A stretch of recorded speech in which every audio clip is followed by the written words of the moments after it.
So we have the last session this morning. It's a pleasure to welcome Professor Diptiman Sen from Indian Institute of Science, Bangalore. We essentially dragged him here for one day. Very happy that he is able to come.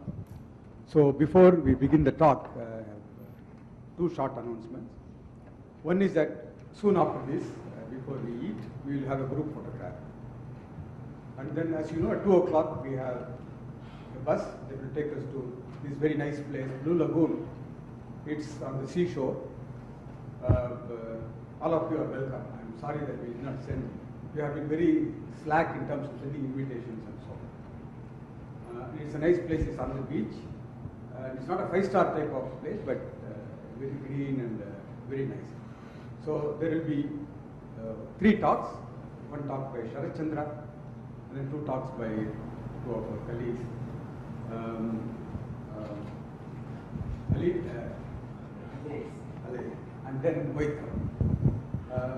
So there is also apparently a swimming pool there. I don't know if there is water, but so please bring your swimming costumes with you. Of course, there is sea. The sea there will be slightly better than the sea here as you move away from the city, but there are strong currents. So unless you are a great swimmer, you are not advised to go into the water. So that's about this afternoon, but Shankar has more to say. Yeah, there's also a swimming pool in that place. With water? So, with water in it, yes. But towels probably will be available, but swimming trunks I think you'll have to take along. The other thing is, please give in your filled up TA forms, and if there are any Ginger Hotel bills by lunchtime today, and also your departure information. So, because if you get it by lunchtime today, then we'll be able to do things by tomorrow. Thanks. So we will have the conference dinner will be at 7 o'clock, and then it will go for another 1.5 hours. So it will return back. Anything else? Photograph is at 1 o'clock, soon after this. So now it's a pleasure to welcome Diptiman again.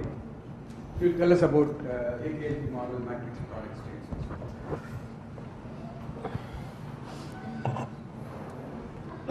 Okay, so thank you for inviting me to give this talk. So this is really just going to be about matrix products, matrix product states, and I don't really know much about the connection between matrix product states and DMRG, so I won't touch upon that at all. So this is just a basic introduction to matrix product states. So matrix product states essentially are wave functions or one-dimensional systems, let's say spin systems, which have the form of a product of lots of matrices. Okay, so one matrix for every unit cell.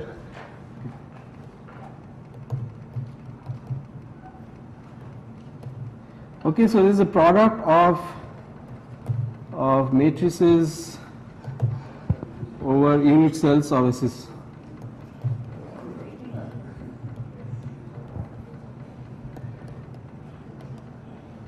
One-dimensional system. Everyone read my handwriting?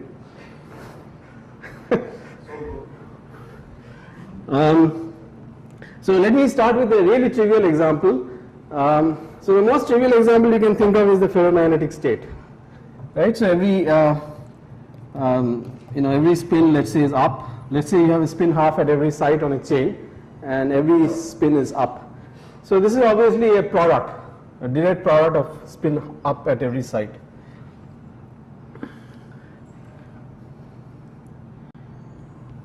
But this is a very trivial example because it just factorizes into products of states at every site.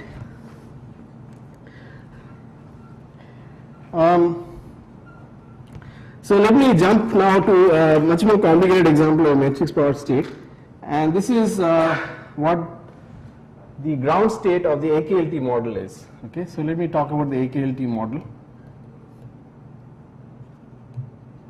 Okay, so I'm actually going to spend about half an hour on this model because it's a very pretty model where the ground state can be written down exactly. Turns out to be a matrix product, and it's a spin 1 model.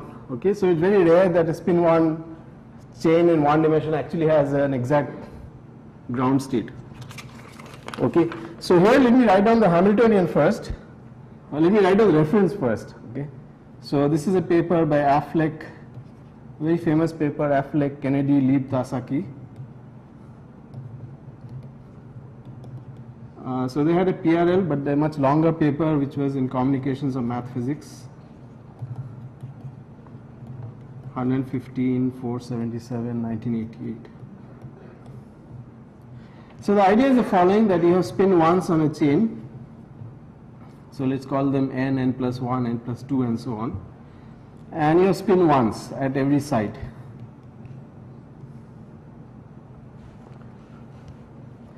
Now if you take two spin 1s, then you discover that if you take S1 dot S2, then this can have the following possible values. For the singlet state, this is minus 2. Okay. Then there is a spin 1 state, which is for which this is minus 1, and then there is a spin 2 state for which I guess this is, I've forgotten right now, I guess is 1. Okay. So these are the three possible values. So two spin 1s can form total spin 0, 1 and 2, and these are the values of S1 dot S2 for those three states. Okay. So if you construct something like S1 dot S2 plus 1 times S1 dot S2 plus 2, some object like this, let me call it H12, then you can see that this gives you 0 for total spin 0 for the two states, or total spin 1 for the two states, and it gives you something for total spin 2. So if you take this as your Hamiltonian, so you just take your Hamiltonian to be sum over n, h, n, n plus 1, then the ground state of this, so the ground state is one in which n, the spins n and n plus 1 do not form total spin S equal to 2, right? In fact, the ground state energy will be just 0 if none of the neighboring spins form total spin 2. So if they are all going to form total spin 0 or 1, then that H12 that I wrote down there is 0, so the total ground state energy is also 0. Okay. So now you might ask a question, is there any state at all like that, where every neighboring pair of spins form total spin either 0 or 1 and not spin 2 at all. Okay. And it turns out there is a state like that, and that's called the AKLT state. So it goes like this. So you think of a spin 1 at each site as a combination of two spin halves, right? So these are two spin halves in a symmetric combination.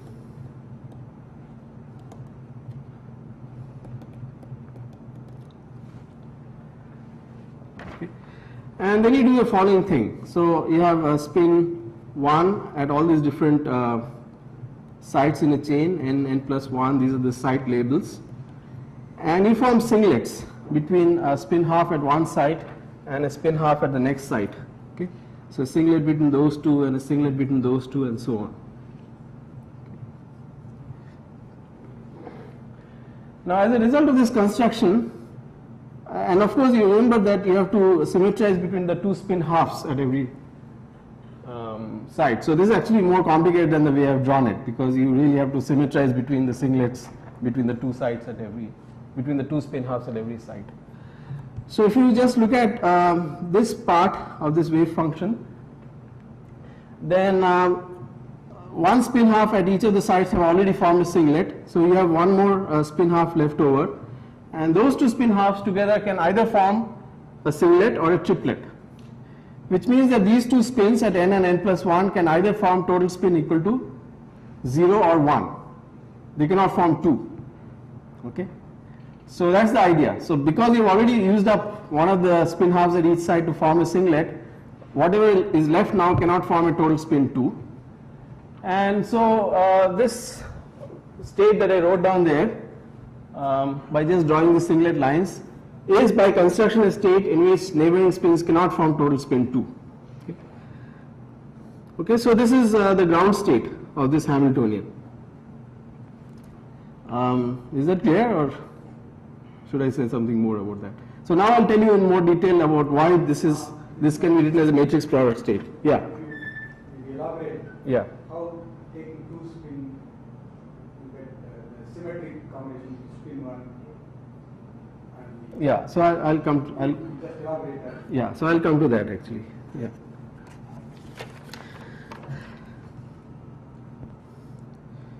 Okay, so now I'm going to actually write down this thing in using a particular notation. Right now it's all pictures and lines and so on. So I'm now going to use some algebraic notation. Okay, so for a spin half, let me use the symbol alpha to denote spin up, and beta to denote spin down. Okay. Now for spin 1, I can think of this spin 1 as made out of two spin halves in a symmetry combination, as I said. And so alpha squared will denote two spins up, two spin halves up. So that will be a state with spin, total spin plus 1 and n is equal to plus 1. N is just sz. Okay. Similarly, beta squared will be two spins down, and that will denote total spin equal to 1 and m equals minus 1. Okay, so that leaves us with the last state, which is m equal to 0. Now it turns out that there is a slight factor of root 2 that you have to worry about a little bit. So remember that if you use two spin halves in a symmetric combination, that's up down plus down up by root 2. Okay, so that's actually s equals 1, m equal to 0. But this is the same as alpha beta plus beta alpha by root 2. Okay, so that's m equal to 0, which means that alpha beta is actually equal to m equal to 0 by root 2. Okay, so here we have used the fact that at a given site there is no difference between alpha beta and beta alpha, they are the same state. Okay. Right, so to summarize this, alpha squared is equal to m equals 1, beta squared is equal to m equals minus 1, but alpha beta is equal to m equal to 0 by square root of 2.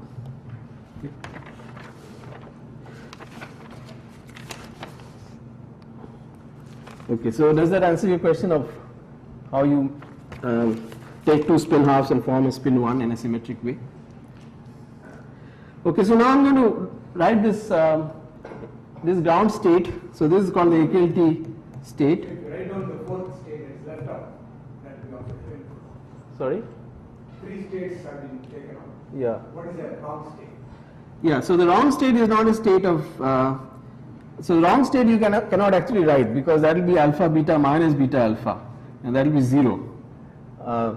So at a given site, if you are only going to symmetrize between the two spin halves, then you cannot write this state, the singlet state. Okay, so that's basically not there. Okay, so we are just taking the 3 symmetric combinations to give you the 3 different states of total spin 1. This is figure m equal to minus 1 instead of Yeah, m equals minus 1. Right.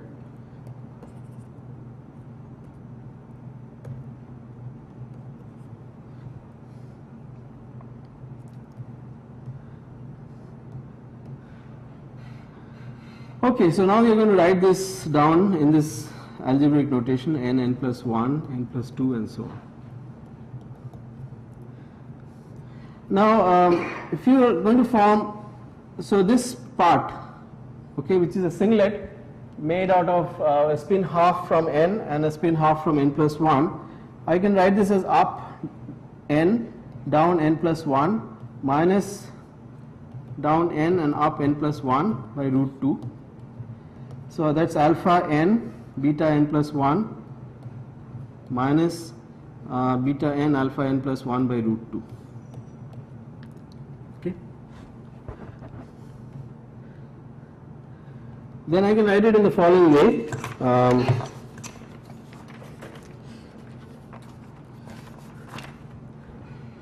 So this signs are very important here. So I'll write it in the following way: alpha n minus 1 beta n,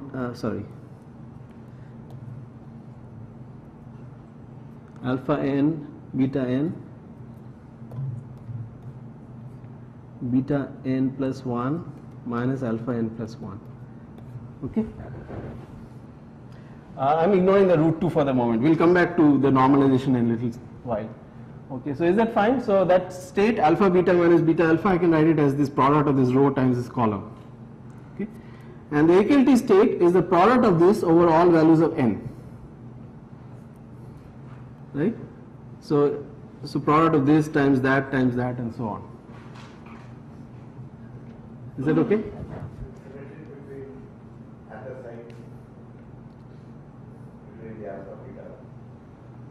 By definition, yes, because whenever you have a product of two alphas, that's say m equals 1 state at a site. When you have product of two betas, that's say m equals -1, and alpha times beta is m equal to 0. Okay. So by definition, it's symmetric. So I hope this is clear that when you take this product over n, then it involves all the sites, and because every site will have both a row and a column, so every site will have one of the three states appearing, alpha squared or beta squared or alpha beta. It's an infinite chain. Okay, so right now I'm not worrying about the boundary conditions. So this is now actually a product of numbers as it stands, because a row times a column is a number. So what we have is a product of numbers at different sites. So this is not a product of matrices, it's a product of numbers. But you can convert this into a product of matrices by just replacing inner products by outer products. So I can just write this as, because this is an infinite chain, I can write this as beta n plus 1 minus alpha n plus 1 into alpha n plus 1 beta n plus 1. Right? So what I did is I just took this one and took the n plus 1th counterpart of that and put it on the right hand side. Right? Is that fine? And now this is a product of matrices, because this is equal to product over n, beta n plus 1, alpha n plus 1, beta squared n plus 1, minus alpha squared n plus 1, minus alpha n plus 1, beta n plus 1. So what is this corresponds to pairing your siglets and the shifting information? Right. So what we have done is that this was a state we started with. This is one, and then this was another. So I now paired them up in a different way. I took these two together, okay, and that's a matrix, 2 by 2 matrix. Then I took these two together, that's a 2 by 2 matrix, and so on. Yeah. Right. So the thing that I wrote earlier with product of numbers is the same as what I've written here as product of matrices. Okay. So again, I'm not worrying about boundary conditions. If you have a periodic, if you have a chain with periodic boundary conditions, you have to take the trace of this at the end. If you have chain with open boundary conditions, then you don't take the trace. Okay. Then this can also be written as product over n of this state 0 by root 2, state minus 1, minus state 1, and minus the state 0 by root 2. And this is at the site n plus 1. Okay. So all these the different states m equal to 0, plus 1 and minus 1 are at the site n plus 1, and then you have a product over all the values of n. Alright.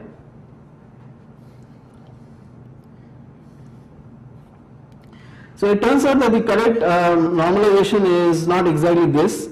You get the correct normalization by multiplying throughout by square root of 2 by 3. So let me do that. So it turns out that the normalization you should really use is product over n. So it turns out to be 0 by root 3, and it will be clear in a little while why we have to do this. Minus 1, then minus root 2 by 3, 1, and then minus 0 by root 3. And so I can write this as n or n plus 1, it doesn't matter, because it's a product over all n's. Okay, so this is the matrix product form for the AKLT state. So next thing we have to know is how to do calculations with this state. Okay. So first thing we should figure out is how do we calculate the norm of this state. Okay. It looks like a very complicated object, right? It's product of matrices, an infinite number of matrices. So it turns out that the norm of the state is actually fairly easy to calculate. So one thing that you have to be a little careful about is that this is beginning to sound a lot like transfer matrices. Okay? But these are not transfer matrices. The individual components are not probabilities but amplitudes. Okay? Whereas in a transfer matrix, the individual components are probabilities. So to calculate things like norms or expectation values and all, you have to square these things in some sense. Okay? There are 3 index in this. Okay, so that's right. So each one. So there is a site label n. Okay, that's one number, and then these are 2 by 2 matrices. So they have components A, B. In that sense, I guess there are 3 index objects. There is a spin index of each vector. Yes. And there's a matrix 2 by 2. That's right. Yes. Yeah. So there is a spin structure to this, which I'll come to in a few minutes. So let me just calculate the norm of this and see how that goes. Yeah. Normally when matrix product is motivated, you have a get, and then there is an amplitude which is a complex number, Right. which is given in matrix product. Now your gets are also inside. Right. It is possible to pull it out and exhibit the numbers. Yeah. Yeah, you can. Yeah, you can do it. You can do it that way. But this is equally easy to work with. Let me just do a couple of calculations, and you'll see that you can get used to this very quickly. No, I agree. But Yeah. what I'm saying is the way tensor products have been motivated so far. Right. Like in the SE representation, you have a get, and then there is a complex number which is amplitude. Right. That has a matrix product. Here it's entirely. True. But there is one representation using finger boson. Okay. Recalculate value, Okay. Yeah. where you can explicitly write down the numbers. Yeah. Sure. Okay.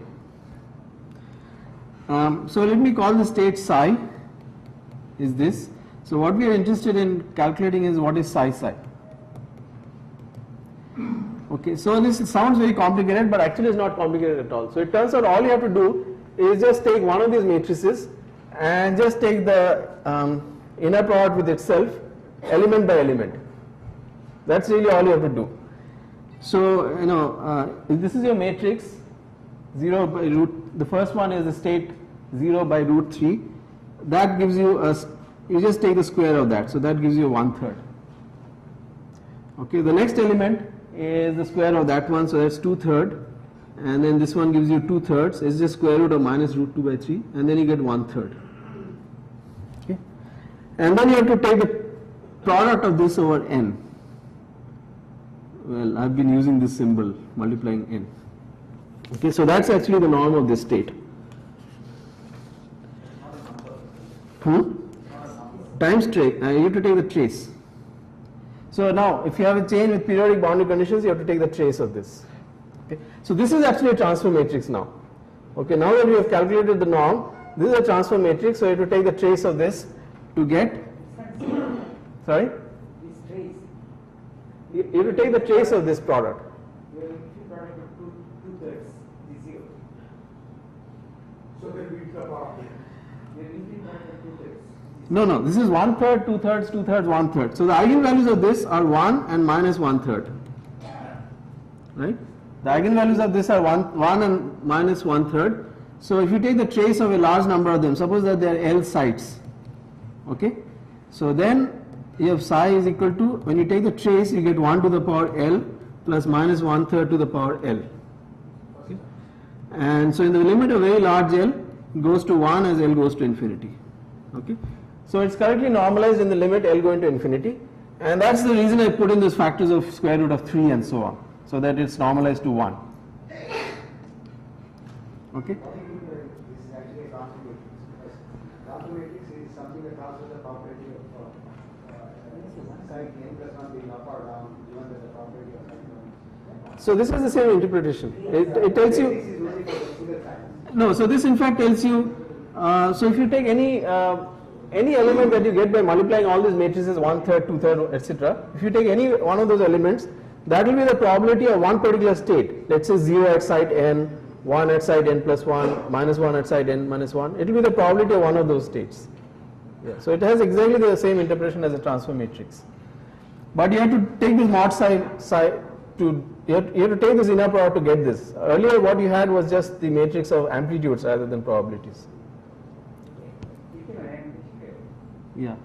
The 2 by 2 matrix, am I wrong with the trace is 2/3? No, but this is the trace of a product of n of them.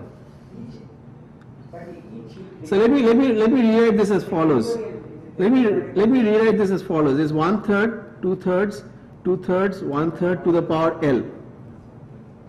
But it's a tensor product.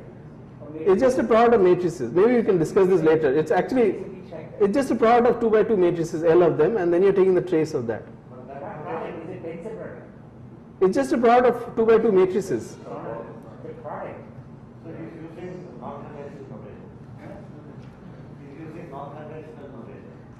Okay. Okay. So is it not? See, I think, see, 1 2 by 2 matrix and then making a direct product with another. No, so it's not a direct product. Yeah, I didn't mean a direct product at any step. I just that symbol cross with this thing is the LaTeX command for product.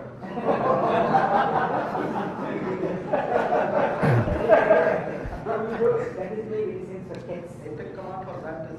Yeah. Okay. So let me go ahead and now try to let me calculate some. I mean, you know what I'm talking about. So let me now calculate some expectation values. Okay, to see really how useful these matrix products are. Okay. So let me calculate something like S0. So S0Z squared. So by that I just mean, so S0Z, so the 0 refers to the site n equal to 0. So I'm just calculating SZ squared, the expectation value of that.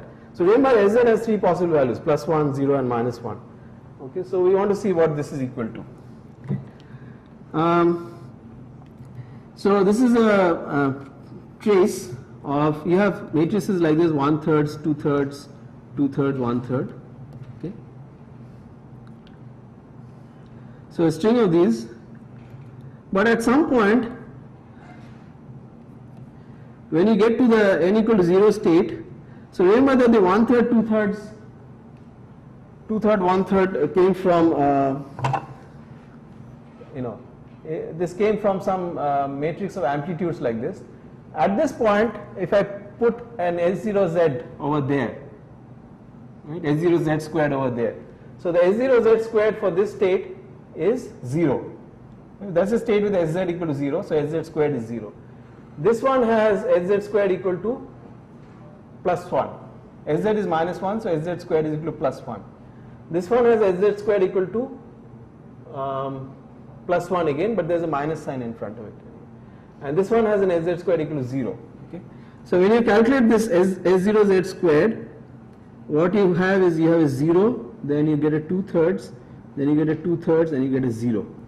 Okay. So that n equal to 0 state gets replaced by 0, 2/3, 2/3, 0.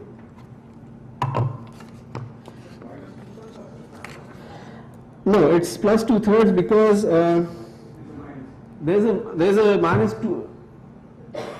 So -√2/3. This thing you have to square to get the probability. So that's a 2/3, and then S0Z squared is a +1. Okay. So it's a +2/3 for the same reason that it's +2/3 in the norm. Is the square of that -√2/3.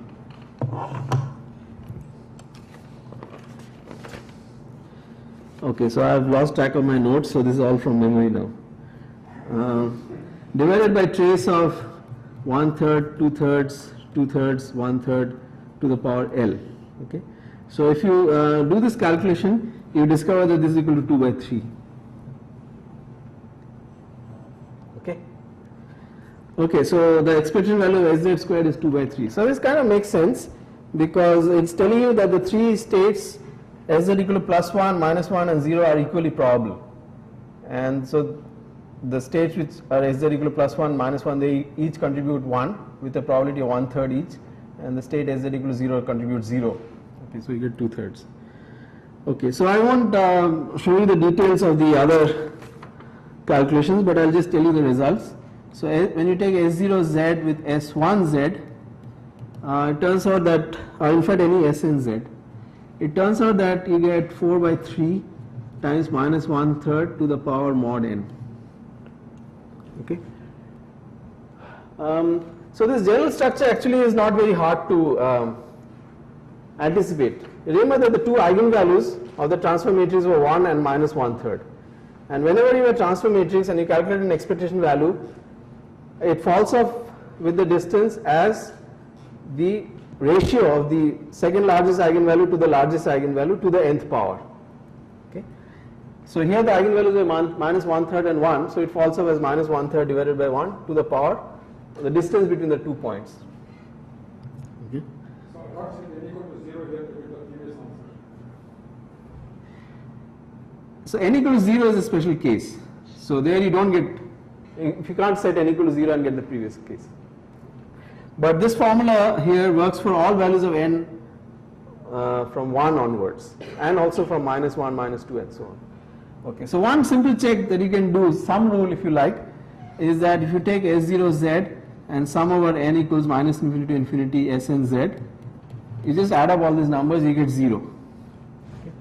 And the reason for that is that you see this equality state is a state with total spin equal to 0. Okay. So this thing by itself is equal to 0. Okay. Okay, so that means brings me to the question of discussing the spin of these. So yesterday you come up. Yeah. This boundary oscillation. Yeah, I'll come to that. I'll come to that in a second. Okay, so now let me tell you, let me say a little bit about the spin structure of this AKLD state. Yeah. I'll come to it. Yeah, just hang on. Okay. Now this object that I had written down a little while ago, 0 by root 3, I always forget this. Root 2 by 3 minus 1.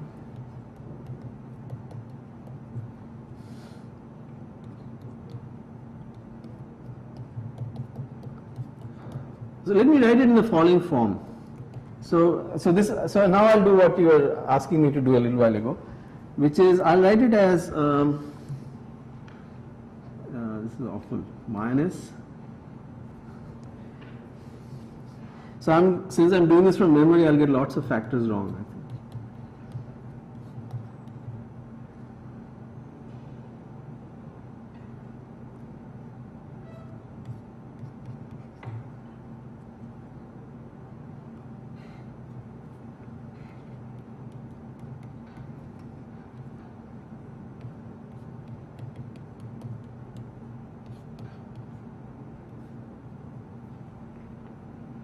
Sorry, minus 1 plus 1.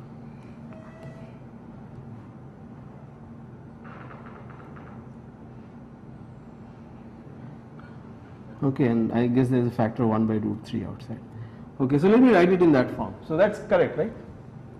So I've just written that matrix as sum over Pauli matrices times the 3 different spin states, 0, plus or minus 1. Now it turns out that these 3 spin states that I wrote down there, sigma x equal to plus I sigma y by root 2, is actually, it's like an L equals 1 state, not L equal, LZ equal to 1 state, and then minus sigma of some other angular momentum, right? Not the same angular momentum as the spin 1 sites, but angular momentum in some other space. Yes, with 3 components. So sigma z is equal to Lz equal to 0, and then minus sigma x minus I sigma y by root 2 is Lz equal to minus 1. Okay. Now you may be a little puzzled about these relative signs. The first one has a plus sign, the second one has a minus sign, the third one also has a minus sign. I was a little puzzled by this myself till I actually looked up the spherical harmonics in a book. And the spherical harmonics, if you're careful about them, actually have these signs. So if you look at the spherical harmonics for L equals 1, then x plus iy is actually Lz equal to 1. When you act on this with L minus, you put a 1 by root 2. When you act on this with L minus, it actually gives you minus z. So that's Lz equal to 0.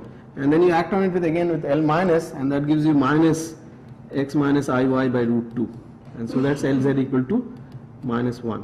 Probably depends upon the choice of phase you have made for the spherical harmonics. So the choice of phase I made is the very first one, x plus iy, I have taken it to be that particular phase with a plus sign. For the spherical harmonics, you have 2, 3 different phases. Yeah, so once you choose one of them, then the others are fixed, because if you choose the top one, x plus iy, then you just get the others by repeatedly acting with L minus. So I've made a choice for the first one, which is x plus iy, then the others are come out to be with minus signs. Now the point about this is that, so maybe I'll just say this in words. So here I have, this is now a combination of two spin 1 objects. Okay, this is an Lz equal to minus 1, this is Sz equal to, this is an Lz equal to plus 1, this is Sz equal to minus 1. This is an Lz equal to 0, and this is Sz equal to 0, and it has a minus sign. So I've goofed up with a sign somewhere. This should be a plus here, and then minus over there. I didn't goof up with the sign, I just wrote them wrong. And then this is Lz equal to minus 1 with an Sz equal to plus 1. So what you have in this is Lz equal to plus 1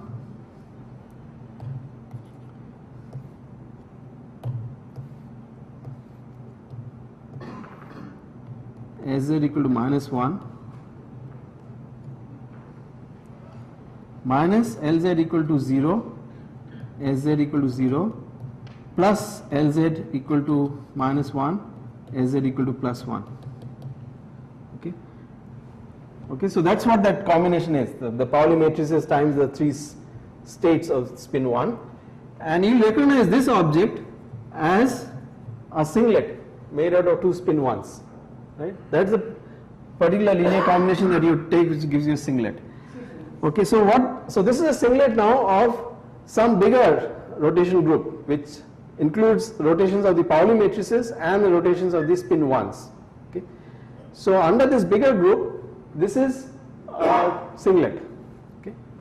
Can I ask you? Yeah. The sigmas are linear operators on the vertices. Yes. So there is an adjoint action. Yes. That will give the angular momentum u. Right. But that is not what you are talking about. Because you are getting spins which are, otherwise I get back the same thing. Yes, but I mean the angular momentum that I'm talking about for the sigmas is exactly that. That's adjoint action. Yes. Okay, so this actually shows that this particular combination that I had, 0 by root 3, etc., that's actually a total spin singlet. Right? This is a total spin singlet. Okay, because it's the right linear combination to form a singlet out of 2 spin 1s.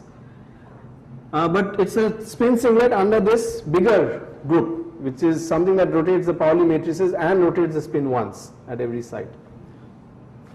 But why do you call it the bigger group? Because it involves both the Pauli matrices and the individual spins. Whereas the Pauli matrices are not physical spins, right? The Pauli matrices are just something that appear in the matrix product state. The physical spins are only the S equals 1s. Bigger representation, yeah. So therefore, if you take something like trace of all these matrices, 0 by root 3, etc., if you take the trace, then at the end of the trace, the Pauli matrices are all gone, right? Because when you take the trace, you are tracing over the 2 by 2 matrices. So what you are left with is something which is a singlet only for the rotations of the spin 1s. Okay. If you didn't take the trace, then it would be a singlet under the product of the 2 groups, the Pauli matrices and the spin 1s. But once you have taken the trace, then the Pauli matrices are gone, so this is a singlet only for the spin 1s. Trace this to the power L, sorry, this to the power L. This is a product of those L objects.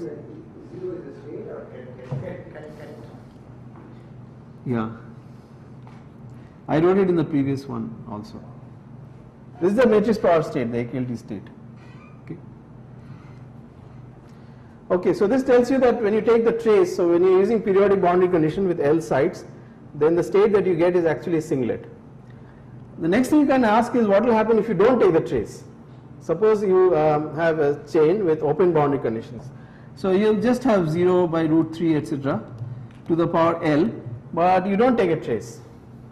Okay. So at the end of everything, you just get a 2 by 2 matrix, right? With some very complicated state here, lots of spins, lots of spins.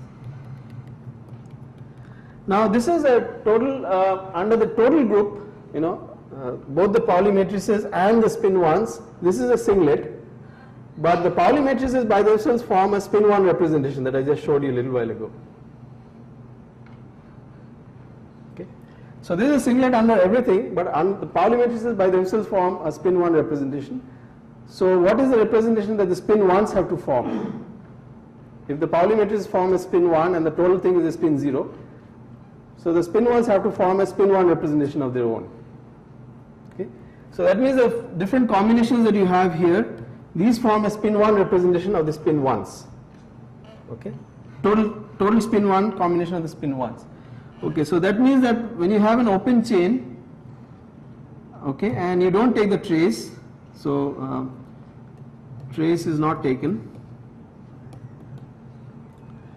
then these different states that you get, the states of spin 1s form a representation with total spin 1. So there are two spin halves. Yeah. So now going back to the original picture, as Bhaskaran is saying, if you go back to the original picture, if you have an open chain like that which just ends on the left and right, you have an extra spin half here and extra spin half left over there, and those two spin halves can either form a singlet or they can form a triplet. The singlet corresponds to taking the trace of that matrix product, and the triplet stage, the three of them are what you get when you don't take the trace. Okay. So those are the 4 states that you have in a spin 1 chain with open boundary conditions. Yeah. So there's something misleading when you calculate the expectation value. Yeah. S naught, Sn, it had a non-rate oscillation, Yes. exponentially decaying. Right. Whereas here it looks as if that spin bar is just localized at the boundary alone. In this picture, the unpaired moment. Yeah. No, it is localized at the boundary, but It's an oscillation. oh, I see.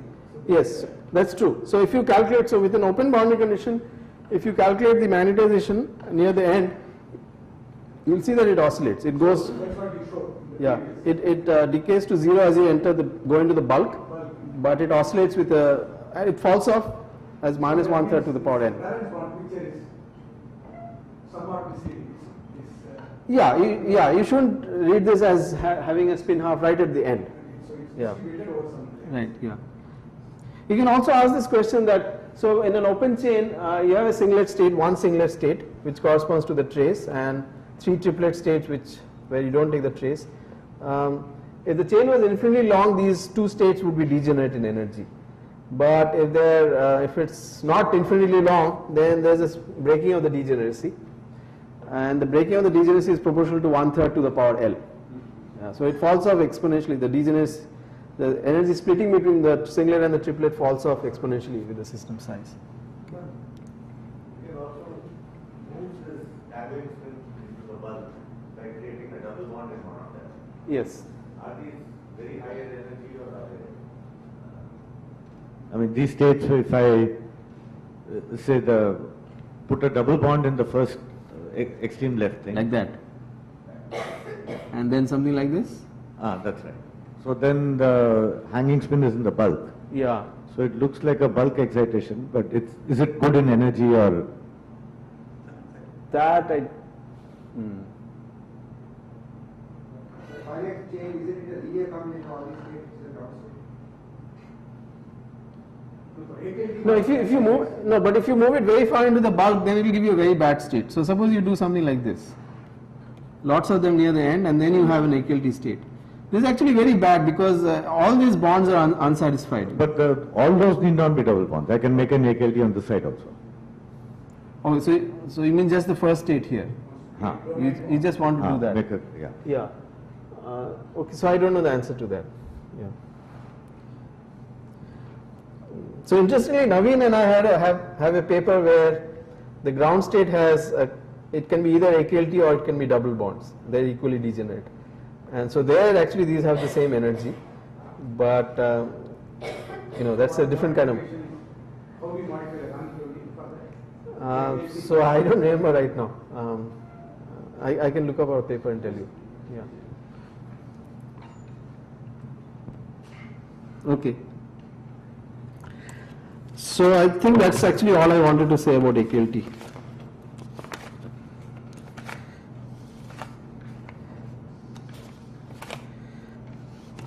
You can also form, so AKLT, that state that I showed is the exact ground state of the system. The excited states are not exactly known for this, but you can form very good variational wave functions for the excited state. So the way you can form excited states is, so again I'm going to take an infinite chain and not worry about the end effects. What you do is that you break one of these singlets, okay, between n and n plus 1, and you replace them by just, let's say, 2 spin ups. So you replace that singlet bond by a triplet, okay. So let's call this state n, okay. So this is not an exact eigenstate of the Hamiltonian. So you can think of this as a variational excitation. Then you can form a momentum eigenstate by taking the sum over n e to the ik n n. Most cases, but okay, this calculation was done by Totsuka and Suzuki. JPCM, Journal of Physics, Condensed Matter 7, 1639, 1995. Okay, and this is a calculation that can be done analytically, and they got the following result, which is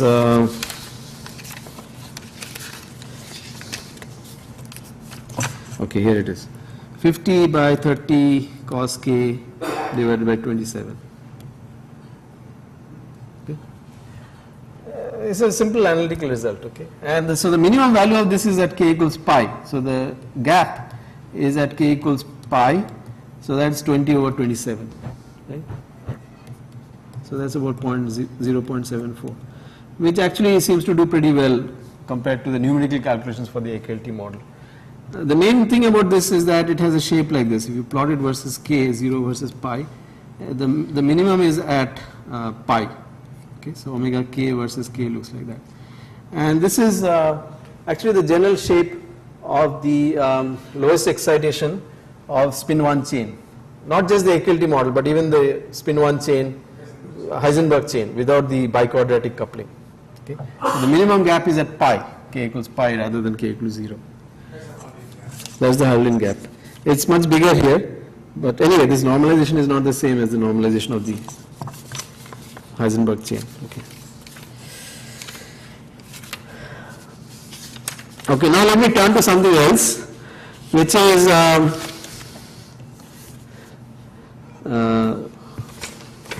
the question of whether matrix products, states, can possibly describe phase transitions.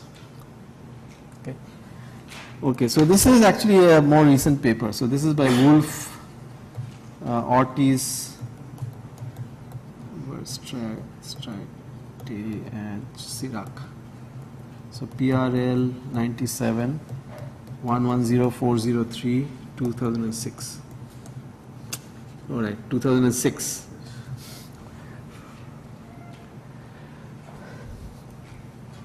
So basically, we found that if you look at correlation function, 2-point correlation functions, these go as lambda 2 by lambda 1 to the power n, right, for n going to infinity, where lambda 2 and lambda 1 are the second largest and the largest eigenvalues of the transfer matrix. Okay. So just based on this, you see that matrix product states will always describe states where you have no long range order. Okay. The 2-point correlation falls off exponentially, unless lambda 2 happens to be exactly equal to lambda 1. Okay. So the exception is that if lambda 2 is equal to lambda 1 in magnitude, then this thing goes to a constant, n goes to infinity. So one thing that matrix product states can give you is this 2-point correlation going to a constant, but there is no way that it can give you a 2-point correlation which falls off as a power law. That's impossible. So either it falls off exponentially or it goes to a constant. It cannot fall off as a power law.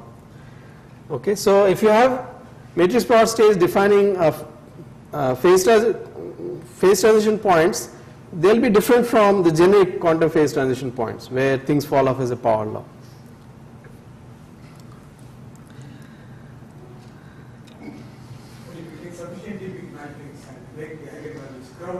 That's true. Then, yeah, then you can do better. Yeah. Okay, so this paper actually that I referred to, Wolf and others, it tells you a lot of things about getting quantum phase transitions from matrix product states, but they're different from normal phase transition points. This is one difference, that correlation functions at most can go to constant, they cannot fall off as a power law.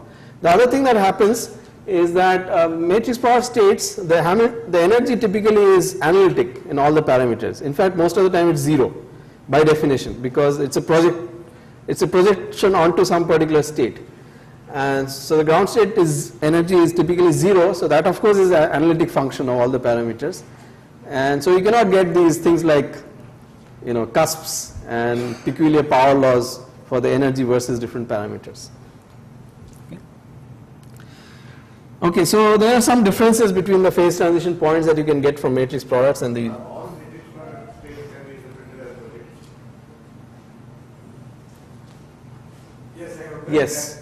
Yes. So in fact, this paper actually makes that statement, and it refers back to some earlier papers where those are proved rigorously. Okay. Now the other interesting thing about this paper is that it teaches you a way of going back from a matrix product to a Hamiltonian. Okay. So given a matrix product state, you can find a Hamiltonian for which is the ground state. Okay. And that's a projector. Okay. So I'm going to demonstrate this. Okay, in one very simple case.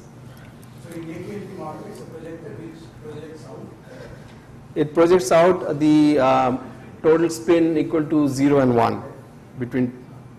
It projects out the total spin 2 between two neighbors. Okay. So I'm going to demonstrate this. That I'll take some particular matrix product state and then find the Hamiltonian for which is the ground state. Okay. So this is a model which is a spin half chain. Okay. And so these guys randomly cook up, apparently randomly cook up. I'm sure they had some good motivation for this. A matrix product state like this, products. So since you don't like this cross with an O, let me write it as pi n, if that's better. Down, G times down, then up, up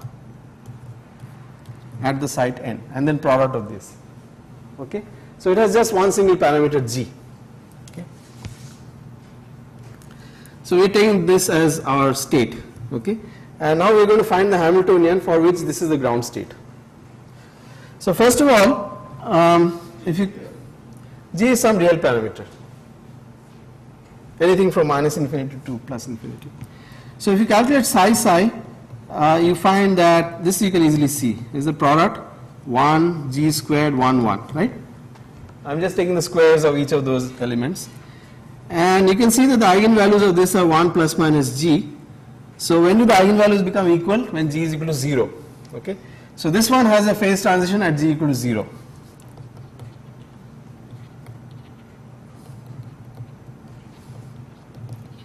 Okay. You say divergence will predict the state norm 1 plus G. Yeah. So if you calculate, so again I should put a trace, and so this is basically equal to 1 plus, if there are L sides, this is 1 plus G to the power L plus 1 minus G to the power L. G is larger than 1. It doesn't matter. I mean, so one of them will dominate depending on the sign of G. One of them will dominate. Yeah. So you just divide it by that. So to normalize it, you just divide it by the larger eigenvalue to the power L. I mean, I didn't claim that this is normalized correctly at the moment. The other thing is, so there are actually many reasons why they cooked up this particular matrix product. The other thing is that there is a matrix which inverts the two rows. Okay, so it turns out that there is a matrix which I think is X is equal to 0, G 1, 0, where X acting on this matrix. So I need to give this a name. Let me call it M. X M. It doesn't really help. So down G down up X inverse is equal to what? Shoot. Up G up down something like that. Okay. So basically this thing interchanges up with down. Okay. So the Hamiltonian that we are going to get after some calculation will have this symmetry. So it will have a Z2 symmetry. Okay. So just from the symmetry you can say that the Hamiltonian is going to have a Z2 symmetry where up and down are interchanged. That's the only symmetry it will have. It will not be completely rotationally invariant, but it will have the Z2 symmetry. Okay. Before getting to the Hamiltonian, you can calculate different expectation values in the same way that I showed you before. And here's an interesting expectation value. You can calculate sigma x at any site that you like. And you get this funny result that it's 4g over 1 plus g squared if g is greater than or equal to 0, and it's 0 if g is less than or equal to 0. Okay. So it's continuous, but the first derivative is not continuous. Okay. So you can see that it has some kind of phase transition at g equal to 0, but it's a very peculiar phase transition. Okay. It's not an Ising model. Yeah, it's a funny kind of non-analyticity. Whereas the Hamiltonian that we'll get, the energy for this state will be 0 for all values of g. So the energy itself will be completely analytic in g, but this is an expectation value of Sx of sigma x is not analytic in g, as you can see. Okay, so now let's try to derive the Hamiltonian. So what you do, so the way you derive the Hamiltonian is you take 3 sites. So this Hamiltonian is going to have three site interactions. Okay. So, so down G down up at site n minus 1, down G down up at site n, and then down G down up at site n plus 1. Okay. Now this here I really need my notes. Okay.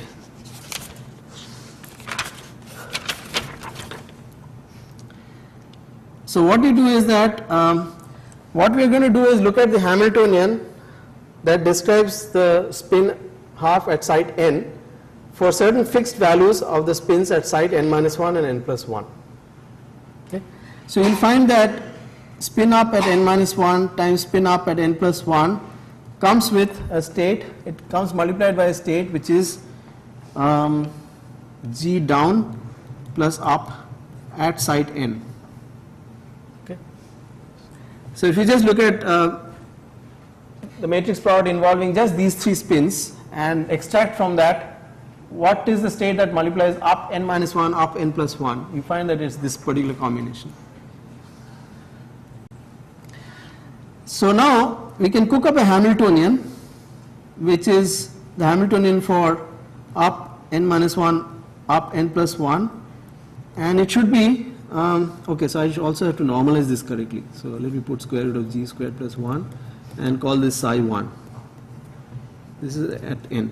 So I take a Hamiltonian which is the projection onto that identity minus psi 1 n psi 1 n. Okay. So by definition this is the Hamiltonian which acting on this state, okay, this Hamiltonian acting on that state gives you 0, and on the orthogonal state it gives you 1. Similarly, if you take up n minus 1 down n plus 1, this comes out with a state which is just down. Okay, and so I define a Hamiltonian up n minus 1 down n plus 1 as just equal to I minus down n down n. okay, and so on for the 4 different possibilities. Now I just put them together, right? So I say that for this case, I have a Hamiltonian like this. For this case, I have a Hamiltonian like this, okay. So what's the total Hamiltonian? So total Hamiltonian is like this. So I want to say that when the n minus 1 spins are both up, then the Hamiltonian for the nth spin should be something. So to say that the n minus 1 and n plus 1 spins are up, I can put a projection there. N minus 1, 1 plus sigma z by 2, n minus plus 1, and then the Hamiltonian is what I wrote over here, right? H, n minus 1 up, n plus 1 up, right? Then when the n minus 1 spin is up and the n plus 1 spin is down, then I have the next Hamiltonian, which is h n minus 1 up, n plus 1 down, okay? And then there are 2 more terms, okay? So that's an explicit construction of a Hamiltonian which describes a spin at site n given the spins at the 2 neighboring sites. So you add up these and then you sum this over all the sites of the chain, right? And that gives you the total Hamiltonian. Okay, so here's the net result of everything. You discover that the final Hamiltonian is 1 over 4 1 plus g squared. It's actually a very straightforward calculation once you get this idea. G minus 1 squared sigma n minus 1 z sigma n x sigma n plus 1 z plus 2 g squared minus 1 sigma n z sigma n plus 1 z minus 1 plus g squared sigma n x plus twice 1 plus g squared. So that is the Hamiltonian, for which that state given earlier, this matrix product state, is the ground state. Yeah. Since this, what you have started with is just a 2x2 matrix, Yeah. write down an orbital with a few more parameters. Right. And invert that. Right. Will it be all short range like this? Yes. Yes. By- Yes. Because you So can that's freeze proved, spin it. proved in this paper by Wolf that if you take so no matter what you do, as long as the matrices that you have taken are finite dimensional and the number of states that you have taken at every site are also finite dimensional, they actually have a formula of what is the range. I see. They actually have an explicit formula. Okay, so I'm going to describe the Hamiltonian in detail, but this was just to show you that you can get a Hamiltonian by just following this procedure blindly. So, yeah.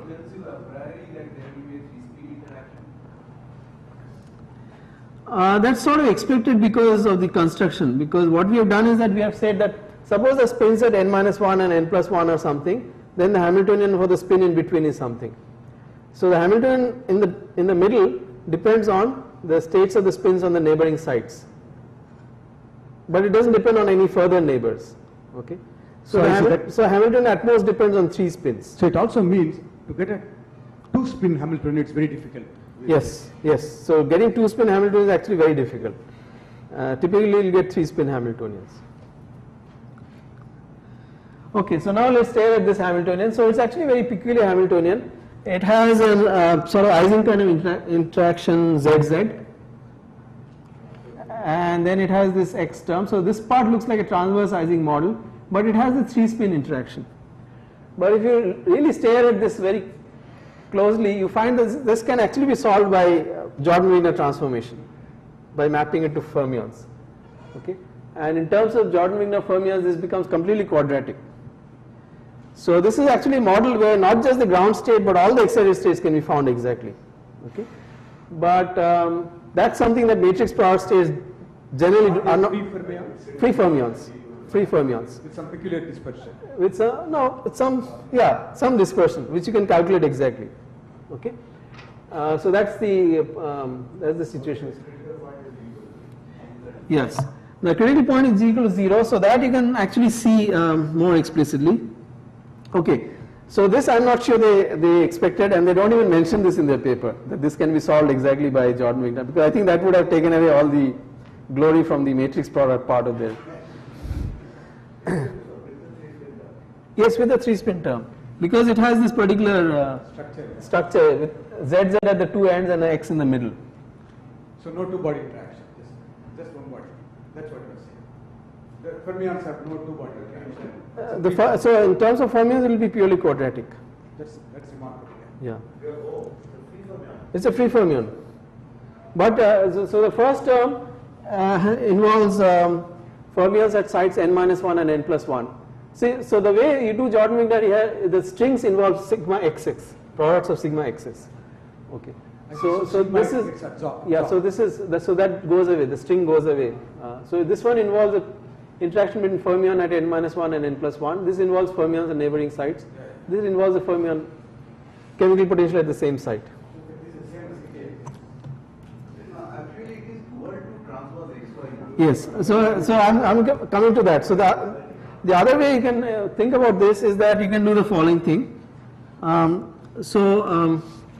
First of all, you can make this transformation. Let's interchange sigma z with sigma x and also take sigma y to minus sigma y at all the sites. Okay, this is a unitary transformation. Okay, the next thing you can do is a duality transformation. So you know how the duality transformation goes. So if this is your original chain n+1, n+2, you have sigma z sitting here. The dual lattice sits on the midpoints n+half, n+3 halves, and the tau z. So the tau z at n+half is sigma z and sigma z n+1. Okay, so you can define a dual model like this. In terms of the dual model, it turns out to be a really simple model. Okay, and that also they don't say. So it looks like the following: minus 1 by 4 1 plus g squared sum over n 1 plus g squared tau x n plus 1 plus 1 minus g squared tau. Actually they do say this, but it's sort of just a few lines in the paper, plus twice 1 minus g squared tau z n minus twice 1 plus g squared. Okay, so basically it's a xy model in a transverse field. Okay, so now it just looks like xy interactions, nearest neighbor, yy interaction nearest neighbor, and then a tau z. Okay, so this you can believe is exactly solvable by Jordan-Wigner transformation. By the way, this last factor comes in exactly this way, so that the ground state energy of this is 0 for all values of g. So you can see, I should have, by the way, I should have gone back and told you this previous Hamiltonian has this Z2 symmetry that I told you about. It has a Z2 symmetry which is sigma z going to minus sigma z at every place.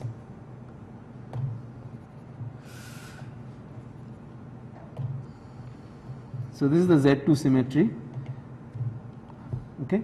However, in this model, if you use transform matrices and calculate sigma and z, you discover that sigma and z turns out to be 0 for all g. So this is another very peculiar thing. This is a model which has a Z2 symmetry, but that symmetry is never spontaneously broken at any value of g. Okay. Change the commutation conditions. You have to do something to sigma y and sigma x to maintain the commutation. Yeah, you have to do something to sigma y and sigma x, which I have not written down. Yeah. So sigma y goes to sigma minus sigma y, and sigma x remains sigma x. Yes. To preserve the spin commutation relation. Okay, so that's another peculiarity, that this is a system which has a Z2 symmetry which is never spontaneously broken. Okay, so again it's very different from usual phase transition. Okay. Okay, so now you see what happens at g equal to 0. So in this language, in the dual language, you can easily see what happens at g equal to 0, and it's a very simple model there. You can see that the Hamiltonian looks like Empty band. Tau x, and exactly it's an empty band, just barely empty band. Minus twice tau and z. Okay, so the first two terms become tight binding, the tight binding model, and the chemical potential is at the bottom from the last term. Okay, so it's an exactly empty band. And in fact, the ground state is really very simple. Right? The ground state is all sites are empty. In terms of spins, it's all spins are up or down depending on what convention. So that's a particularly simple state. Okay. Hmm? What is for small g? It goes up, the demand will move up, produce a gap. Yeah. It never, No, it's not as simple. So when you change g, once g becomes different from 0, oops, sorry.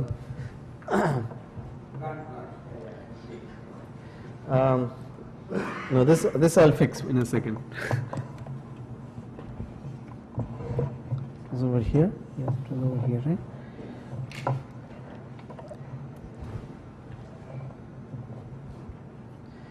So if you move away from g equal to 0, it's no longer isotropic. but in terms of Fermi answer, I bet it becomes gap.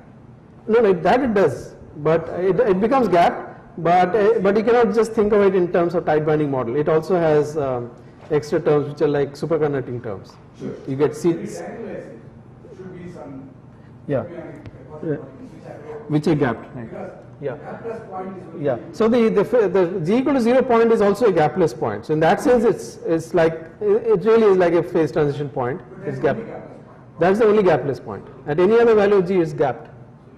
What about the edge states at g plus x minus? The edge state for g slightly positive and slightly negative.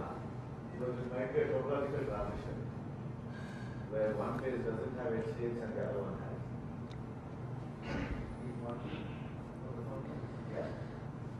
That okay. Like or even extend hopping. When j is greater than 1, g is equal to gapless point. So maybe Okay, Shankar, so you can that's- explain your, this. I think it's an important point for the sake of students. Why do you expect that? There's another free fermion model where you'll get similar things that so just take alternate hopping 1j 1j 1j on 1d. So then at j equal to 1 it is gapless, j greater than 1 and j less than 1 it has a gap. And then if you cut and make a finite chain out of it, depending on where you cut, j greater than 1 will have edge states and j less than 1 doesn't have edge states. You can also relate this to a Berry phase which takes values 0 and 1. So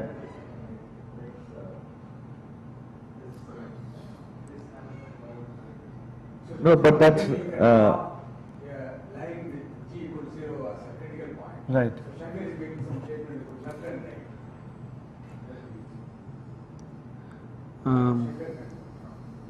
So so this g equal to 0 is here. So that's the quantum critical point. Is there any distinction between the left? Yeah. So the question is, so by the way, it turns out that there are 2 points which are quite interesting. G equals -1 and g equals +1. Okay. So if you go back a little bit, those 2 points you can sort of understand. But they are gap transversizing. So if g is equal to either +1 or -1, then in both cases you can see that there is no tau z, right? Tau z vanishes, and then one of them is positive, the other one is 0. So then it just becomes the Ising model, classical Ising model at g equal to ±1. So those are not that interesting. But I don't know what happens for g slightly negative or slightly positive. Well, is there some, does it pick up some finite binding or something to the fermion wave functions? Yeah, the band structure you're asking, whether there's a topological invariant for the band structure. Okay, so I don't know. I have not thought about that actually. Probably not, because very matches and goes away. Yeah. Because it's inversion symmetry. It's not greater than inversion. So one thing I do know is that the gap. So when you go away from g equal to 0, the gap is there at only one point in k space. It's not at 2 points. So the gap is there only at k equals 0 or pi. Yeah, I think it depends. So for g positive it's at k equal to 0 and g negative is k equals pi, or the other way. But in either case the gap is there only at. Okay, so what I'm saying is that if you look at the quasi particles, then so g equals 0, it looks like a thing like that. Okay, k versus omega k, and for g equals minus 1. So here I am guessing, I think the gap is like that, k equal to 0, and on this side the gap is like this, pi. I don't know if that helps. Because pi also is only one, pi and minus pi are identified. Yeah, pi and minus pi are identified. So the minimum is probably continues to be at one point. Actually, I don't think there's any difference. No, now that I think about it, there's no difference in plus g and minus g, because if you just change the sign of j, that just interchanges these two terms. So there's no real big difference in their nature, right? It's not that one, I don't think it's possible that one of them can be topological, the other is not topological, because they look exactly the same. It's just an interchange between tau x and tau y.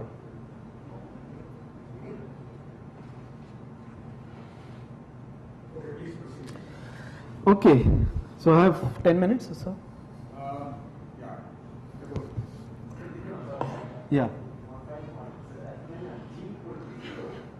you wanted to have this fellow at pi, then what should have happened is that both 0 and pi should have gapless states at g equal to 0, right? The way you do that. Then g equal to 0. Oh, I see what you're saying.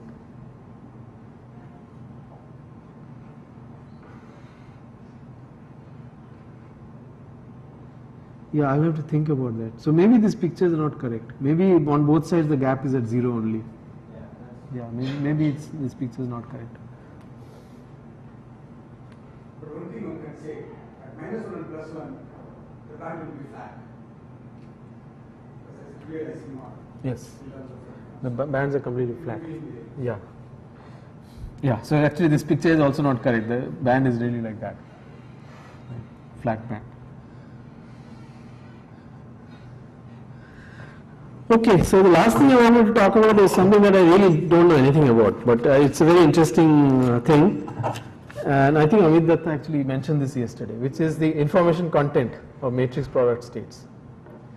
Okay, so this is just something that I learned while preparing this talk, but I thought I'll tell you about it.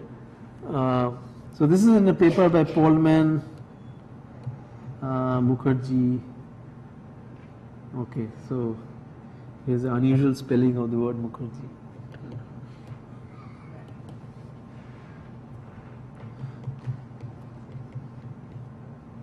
Subrata.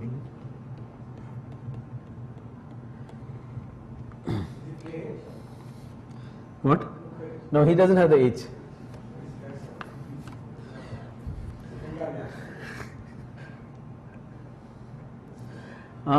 So what they do is they study one-dimensional system, let's say spin systems in one dimension, and what they studied is suppose you describe them by matrix product states, then as you make the matrix bigger and bigger,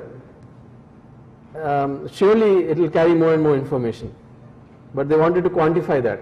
So can you say how much more information the matrix carries as you increase its dimensionality? So they proved the following, that so suppose there is again there is a single parameter g and there is a critical point gc, and this is a conventional quantum critical point of the usual type. So the correlation length blows up as you approach gc. Okay, so there is a correlation length which blows up as g minus gc to some power minus nu.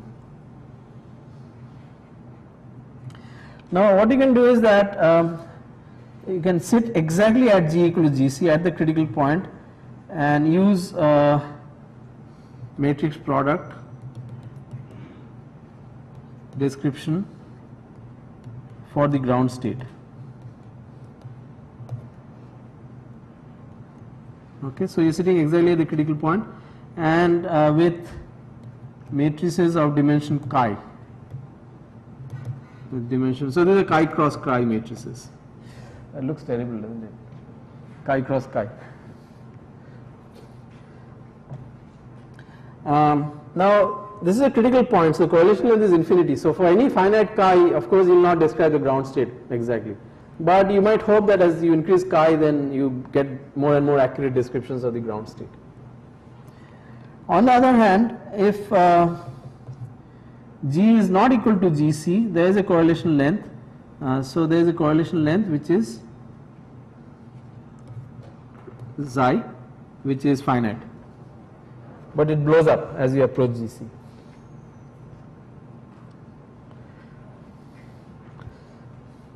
So what they showed is something very interesting, which is that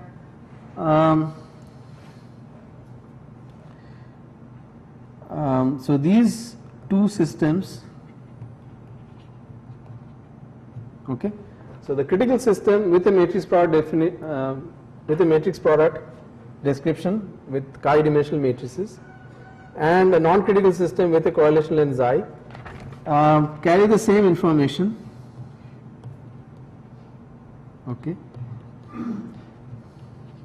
So what by same information I mean you calculate the entanglement entropy, for example. So you divide the system into two parts, calculate the entanglement entropy of one part after you've got the reduced density matrix by tracing out the other part. And there are other things, not just the entanglement entropy, which is a single number. They also looked at the actual distribution of eigenvalues of the reduced density matrix. Those distributions also become identical, provided that the correlation length xi and the dimension of the matrix chi they scale with each other in some sense, in some way. Okay, so these two systems carry the same information if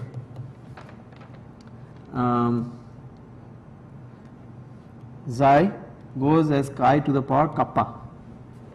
The notation is not mine, it's their notation, so you know, I'm very sorry if all the symbols look the same. You know. Okay, and what is this kappa? Okay, so now comes the interesting part. So what they showed is that the kappa is a universal number which just depends on the kind of quantum critical point,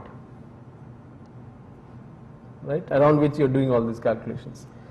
So where kappa only depends on the nature of the quantum critical point.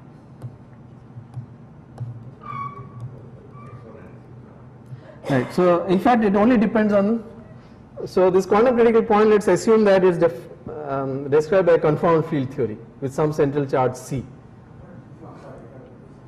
You said before that you will always get quantum critical point which is trivial, long range order exponentially beginning.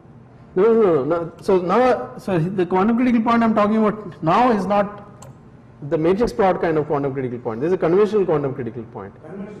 Yeah, this is, so this paper talks about a conventional quantum critical point, but the matrix product only comes in as a way of approximating the ground state of it at the critical point. So I'll give you examples of the kinds of systems that they study, and you'll see the conventional quantum critical points. Okay, so K only depends on the nature of the quantum critical point. In fact, it only needs one piece of information about the quantum critical point, in particular the central charge. The central charge C.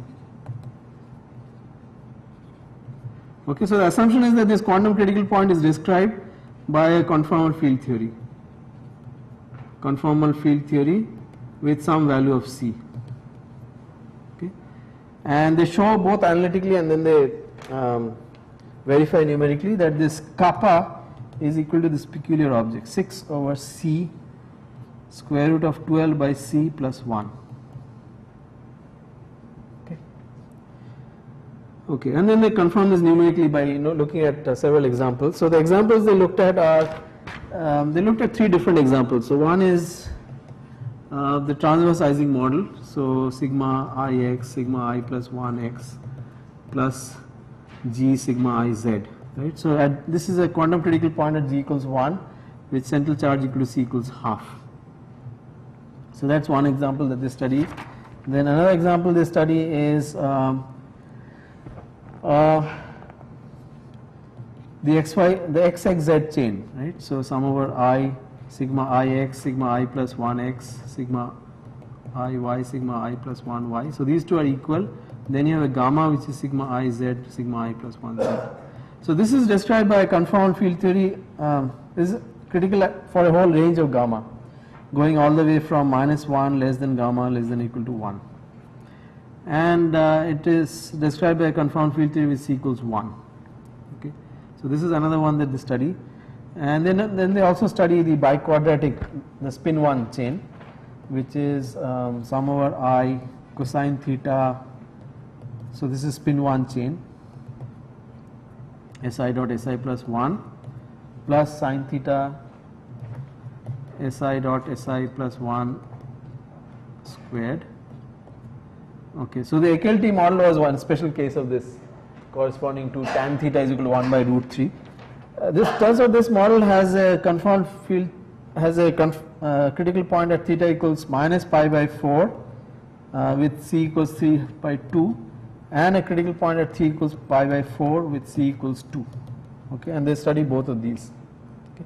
So these are 4 cases that they study in their paper, and all the 4 cases they look at things like the entanglement entropy and the distribution of eigenvalues of the reduced density matrix, and they show that those match if the correlation length and the density, the dimension of the matrix product scale in this particular way, where kappa is given by this formula. Okay. So I thought I would tell you about this because it's an interesting paper about the information content of matrix product states. If you let the matrix become bigger and bigger. Okay. So if I sit at GC, Yes. studying the system with some matrix product states with size type. Right. That means you're saying that I'm studying a system whose G is effectively shifted away from GC by some. Sort of. Yes. Yes. Yes. So for example, one thing that they study is the entanglement entropy, right? So the entanglement entropy if you are away from the critical point, it goes as c by 6 log times log of the correlation length. Then they sit at the critical point with a matrix product, and they find that this goes as c kappa by 6 log of chi. Okay. So by plotting this entanglement, so in fact the first one they don't even have to study, because this is known from confound field theory. So they only have to check the second one. So they just plot S versus log of the size of the density matrix. C is known, so they just have to read out the slope and get the value of kappa and see whether it matches that form expression given in terms of the central charge. So that's one test. But they actually do a more detailed test. They look at the actual distribution of eigenvalues of the reduced density matrix, and they also look at the ground state energy. That also scales with the correlation length or this chi in a certain way, and those match. Okay. Okay. Thank you.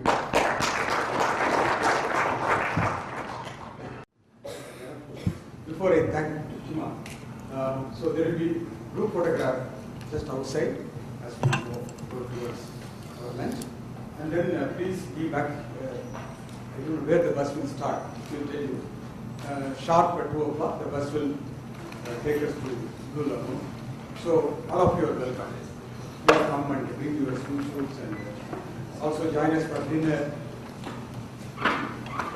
Thank you. So we thank Ditman once again.